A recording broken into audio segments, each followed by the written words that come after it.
Hello. I want to start out by reminding those who have forgotten and those who just don't know. But the job of a politician, every politician, you ready, is to get reelected. That's it. That's their actual job, and that's the untold mantra they govern by. There are 435 members of the House who were elected to represent all of the big corners and little corners of the USA, everybody. Do they? Do they vote based on their constituents' wants? Or maybe, just maybe, they align 99% of their votes based on their party? How does a representative in, let's say, Westchester County, New York, vote the exact same way as a representative in Zanesville, Ohio? Does that make any sense to anyone outside of their party leaders? And as I've mentioned many times, the House of Representatives exists to do one thing and one thing only: spend money. Period. Nobody, I repeat, nobody in Congress gives a shit about anything else. The spending, the amount that each vote counts for, provides them with an extreme amount of power. I've broken down many stats on why and how they ascertain so much power, and the confusion I have when a local representative in Boise, Idaho, has the exact same spending power as a representative in Jackson, Mississippi, or Brooklyn, New York. Okay, so I'll break it down again quickly. Part of it. I go over a lot with the House.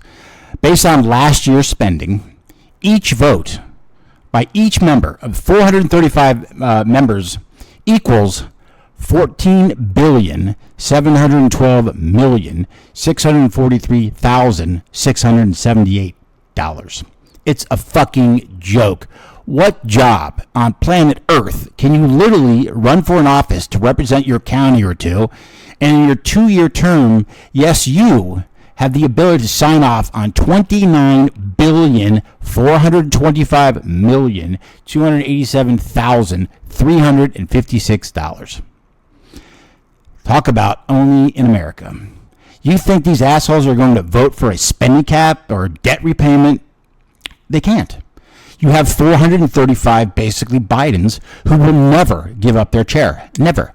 There is way too much power in their hands, and the power overrides sensibilities. Anyway, learn it and understand it. Congress exists to spend our money. That's it. You want something done in Congress? Simple. You agree to someone else's spending bill, and they will agree to yours. There is no fucking way 435 congressmen and women should be voting straight ticket at 99% rate. It's bullshit. And with the waste of time committees that they put together to jerk themselves off with, it will never and does never, ever get in the way of their spending. You ever looked at a budget bill? It's like, I mean, it's huge. Look it up. Look it up and say, you know what, I'm going to print out the U.S. Spending bill.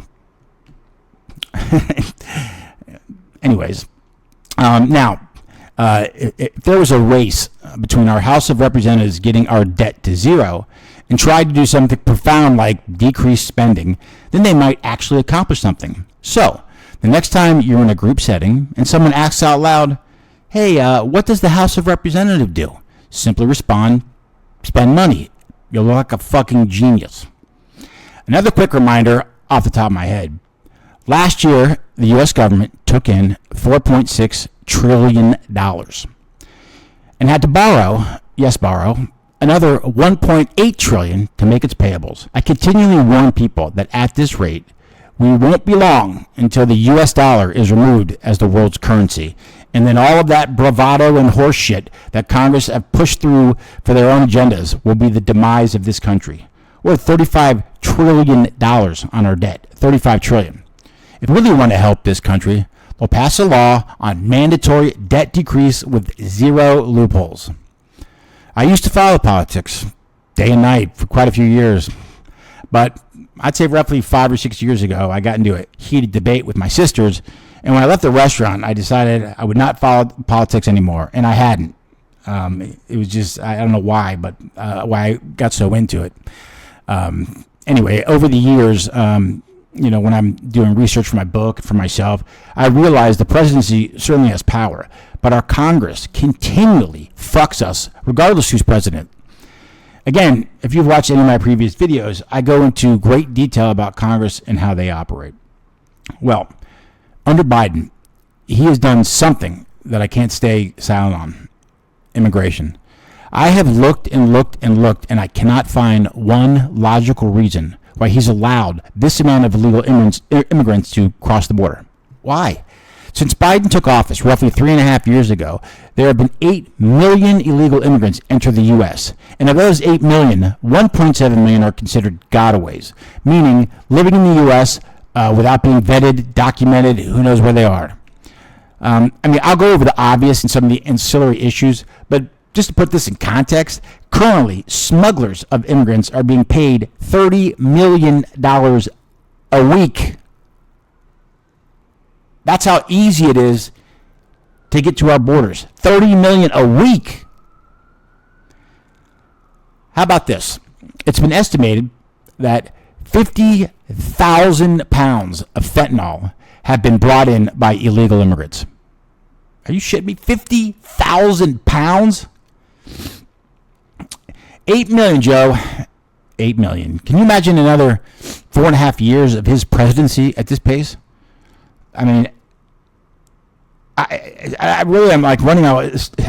8 million illegal immigrants have been allowed to enter this country during his term. I can't. Current estimated cost since Biden took office in regards to immigration or lack thereof is between 151 to 200 billion dollars. Think about this. Since President Joe Biden has taken office, he has let in enough illegal immigrants that the number itself would make it the 13th largest state in America, behind Virginia, which was established in June 25th, 1778. At his current pace, and allowing Biden to remain in office, by the time he's done with his second term, illegal immigration would move up to be the 5th largest state, right behind New York. It would probably pass them a couple months after that. I've always said everyone thinks our president should do all these things, a million different things, and they can't. So I've said, and I do countless times, I say just pick three. Pick three things that you want to vote on, that you think your candidate would best get, addresses and can help get towards, what you want. Just three things. I think after three, everything else is kind of just noise. So for me, mine is Israel, security, our national security, economy. I never thought about it, and I never planned for it. But I have to go with 4. I have to add immigration. Immigration, I'm just truly shocked daily why this hasn't been and is not getting fixed. And I'm just completely incredulous as to why. Why? Why are we allowing so many illegal immigrants in this country? We're all feeling the effects of it, but as much as I try, I can't find why. As far as I know, we're the only country on the planet that has an open border. And since Biden, again, has allowed 8 million and counting in, I have not found why. This is where I despise politics. Trump, love him or hate him, your call. Trump had set up a fantastic border policy that Biden could have and should have just easily extended. And why didn't he? Well, drum roll, please. We all know why. Oh no, you can't come up into office, with a different political alignment and not further good policies. No, you can't do that. You can't come to the Oval Office and figure out the best policies for the American people. Nope. I have always, and I mean always, been for legal immigration. But Biden's policy is overwhelming our country, and we really will start feeling the effects. I would say in the next couple of years. We're not feeling them right now as much as you'd think. A couple of years, it's going to get ugly. And I don't know what to say. It's just, why is this allowed to happen? Why hasn't Congress done more? A lot more. It's infuriating. Look, we all highly doubt Joe will be able to run the country going forward. And I'm someone who has done a lot of research on him in the past, and I can say in full confidence that there is no way, no chance, no how that he's going to drop out of this race. No chance. I think, though, there is one way that he will. I would say if he's given, I don't know, 300 million plus, and I would lean probably towards the plus. I think you could buy him out of the office. That's about it. That being the case, I feel the need to jump back in the presidential politics and give my 2 cents and advise everyone in this great country to vote anyone, and I mean anyone other than Joe Biden.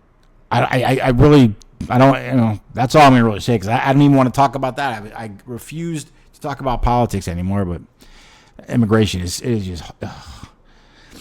Also, any congressman, okay, that has agreed to this madness, either Republican or Democratic, needs to immediately resign. And there should be not one county, city in this country that reelects a congressman who allowed this bullshit at the border to go on. I really don't think most people understand the repercussions of this. Legal immigrants who took the correct steps and became legal citizens, I'm all for again. What we've done in the last 3.5 years is criminal. Thanks.